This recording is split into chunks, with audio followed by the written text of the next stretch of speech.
Buenas tardes. Queremos primero conocer un poco desde la delegación del ELN cuál es el balance de esta primera semana de reanudación de conversaciones con el gobierno nacional. Bueno, el balance es muy positivo.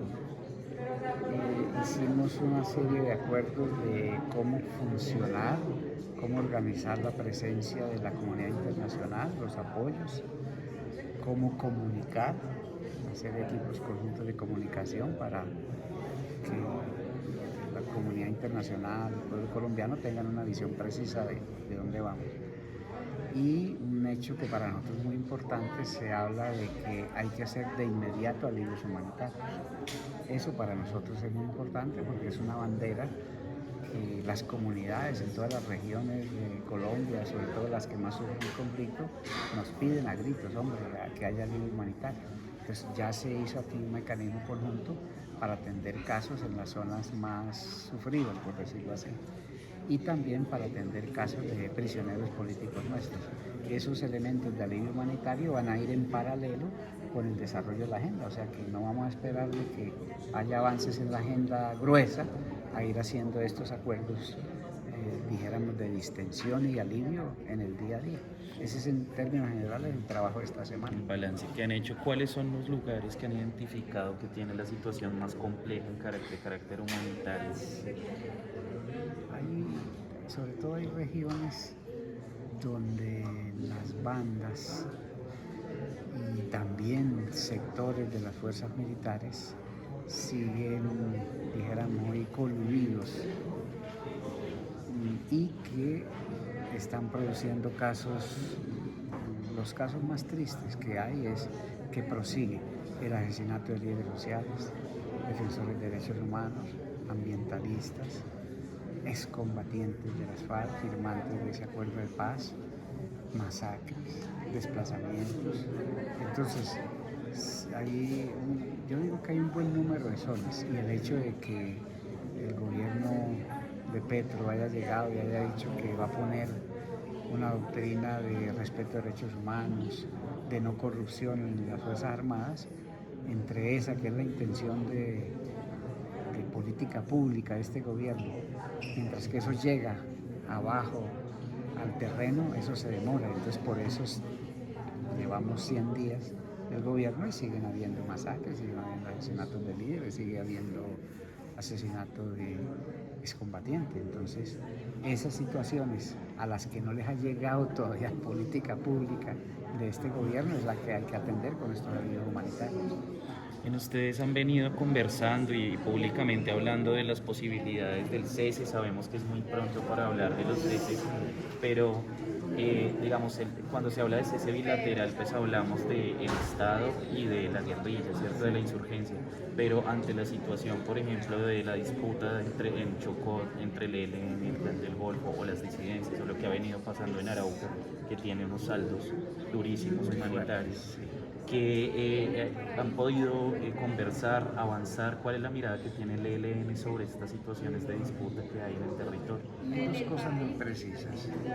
Una, el gobierno y el ELN se irán preparando para un cese bilateral. ¿Qué significa eso? Que de todas maneras nosotros en las zonas donde estamos mantenemos operaciones defensivas, de seguridad y defensa. Eso es lícito, es necesario, porque claro, las comunidades siguen siendo objeto de agresiones de estas que decía usted. Y otro componente es que el gobierno nos ha informado que va a desarrollar procesos de sometimiento y acogimiento a la justicia con diversos sectores de bandas y carteles. Entonces eso va a correr como por otro carril, y eso pues esperamos a que el gobierno lo haga, que es diferente a esta mesa, y si logra eso pues también pues ya no van a ser necesarias, por ejemplo, operaciones de seguridad y defensa nuestras. Entonces son dos esfuerzos distintos. Que depende de otros actores también que están Sí, en el y el territorio. gobierno lo ha acogido y lo ha enfocado en función de planes de acogimiento y sometimiento a la justicia. ¿Cuál es la mirada que tiene el ELN de este nuevo escenario político, de este momento que está atravesando Colombia, en función de la construcción de paz para el país, de una eventual dejación de armas? ¿cuál es la mirada que ustedes tienen y también cuál es el mensaje que hay para Colombia, para el pueblo colombiano? Bueno, nosotros cuando firmamos una agenda en el año 16 con Santos, colocamos dos objetivos. Uno, hay que colocarle fin al conflicto armado. Y dos, hay que acordar transformaciones.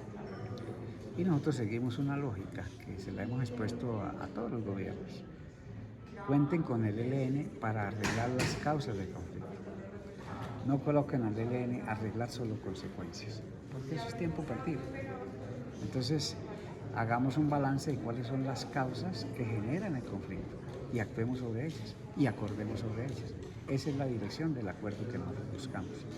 Obvio, para nosotros es fundamental la participación de la sociedad para que esa participación es la que determine sobre qué campos hay que afectar las causas del conflicto y en qué intensidad y cuáles son los compromisos de las fuerzas políticas y sociales para echarse al hombro esa afectación y esa resolución de las causas. Eso va mucho más allá de un pacto entre el ELN y un gobierno. Hay algunas preocupaciones o algunas discusiones en Colombia, en distintos sectores, sobre la idea de hacer eficaz la participación. Sabemos que para ambas partes la participación tiene una centralidad fundamental, pero ¿cómo hacer para que esta participación sea efectiva y no replique todo lo que ha venido sucediendo, mecanismos como el PD, como los diálogos vinculantes, o cómo articular ese proceso? ¿Ya han pensado un poco en el desafío en materia de participación? Sí, los primeros puntos de las sesiones que vienen tienen que empeñarse en trabajar que esa participación sea, por ejemplo, si yo le estoy hablando de que hay gente que todavía está sufriendo los rigores de la agresión, del desplazamiento, hay que escuchar a esa gente, ¿cierto? Que si tenemos un problema de la tierra, bueno, hay que escuchar a esa gente. A nosotros nos gustaría escuchar las conclusiones de la convención campesina que va a haber ahora a principios de diciembre. Entonces, no son, dijéramos, solamente discusiones académicas o de sacar un documento, sino de escuchar a la gente que sufre los problemas, mirar el gobierno y la mesa, qué acuerdos hacen con eso y el conjunto de las fuerzas políticas y sociales del país, cómo respaldan esos cambios. Y frente a eso, una pregunta que me viene a la mente con el tema de cómo ven ustedes el acuerdo de paz que se hizo entre FARC y el Estado colombiano. Y es precisamente porque allí algunas de las cosas que está planteando están, claro, seguramente con distintas perspectivas, pero nos gustaría saber cómo lo están viendo desde el ELN. Pues vea, ese acuerdo no solamente se hizo, sino que se renegoció muchas veces y cada renegociación quedaba más diminuto. Eso muestra la voluntad de cumplir que tiene la ella. Entonces, eso no puede volver a ocurrir. O sea, si un acuerdo se firma, no es para someterlo a sucesivas reducciones, como hacen los indígenas del Amazonas, los reductores de cabezas. Entonces, no, yo pienso que esa élite reductora de acuerdos no hay que darle cabida acá. ¿Y qué puntos son los que más le parecen álgidos, digamos, de esa modificación del acuerdo? No les sabría decir, porque yo no soy tan estudioso del acuerdo. Quizá habría que preguntarle a la FARC que hizo el acuerdo, dónde se siente que les han incumplido ¿Y más. ustedes sienten algunas coincidencias con el acuerdo de paz de FARC o sienten que este es un proceso que debe partir desde otra mirada, otro punto de vista? Busca afectar las mismas causas, ¿cierto? Pero, por ejemplo, ahí se dijo que se iba a afectar el paramilitarismo. La Fiscalía no dejó ni siquiera hacer una unidad contra el paramilitarismo. Y dijo que ella tenía una, pero ¿qué ha hecho? Nada. Que se iba a hacer una restitución de tierras. Si usted mira los datos son irrisorios. Entonces el asunto no es solamente el acuerdo, sino con qué fuerza se exige cumplir el acuerdo. Cumplimiento de lo pactado. Sí, ese es el problema. Bueno, muchísimas gracias, un usted. gusto. Y Bueno. les